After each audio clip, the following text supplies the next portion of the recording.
ইসলামের দৃষ্টিতে সূর্য ডোবা এবং তার আরশের নিচে সিজদা করা সংক্রান্ত বর্ণনা একটি প্রসিদ্ধ হাদিসে পাওয়া যায়।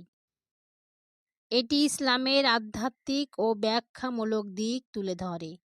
এই হাদিসটি সহিহ বুখারীতে উল্লেখিত, যেখানে হযরত আবু যর রাদিয়াল্লাহু তাআলা আনহু থেকে বর্ণিত হয়েছে, রাসূল সাল্লাল্লাহু আলাইহি ওয়াসাল্লাম বলেছেন, তুমি কি জানো সূর্য কোথায় যায়? সূর্য ডোবার পর আল্লাহর আরশের নিচে চলে যায় এবং সিজদারত হয়ে আগামীকাল উদিত হওয়ার জন্য অনুরোধ জানায়, আর তাকে অনুমতি দেওয়া হয়। এমন একদিন আসবে, সূর্য আরশের নিচে গিয়ে সেজদা করবে, কিন্তু তার সেজদা কবুল করা হবে না এবং তাকে বলা হবে, ফিরে যাও, তুমি যেখান থেকে এসেছো সেখান থেকেই উদিত হও। সেদিন সূর্য পশ্চিম দিক থেকে উদিত হবে, আর তখন কিয়ামত সংঘটিত হবে।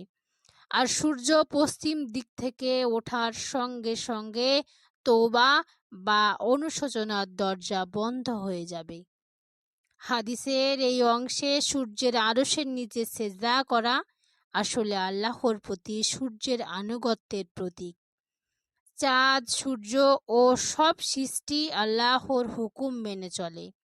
সূর্য তার কাজ ও কর্তব্য আল্লাহর নির্দেশিত সময় মতো সম্পন্ন করে, অর্থাৎ প্রতিটি সৃষ্টির উপর আল্লাহর পূর্ণ নিয়ন্ত্রণ আছে। বৈজ্ঞানিকভাবে সূর্য ডোবা বা অস্ত যাওয়া পৃথিবীর ঘূর্ণনের কারণে ঘটে।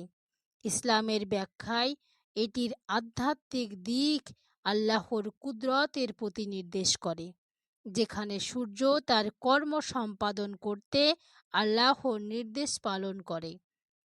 এই হাদিসের মূল বার্তা হল, সূর্যসহ প্রতিটি সৃষ্টি আল্লাহর আদেশের অধীন। সৃষ্টির সমস্ত কিছুই আল্লাহর নিয়ন্ত্রণে এবং একদিন কিয়ামত সংঘটিত হবে, যখন সূর্য তার স্বাভাবিক নিয়মে আর উদিত হবে না।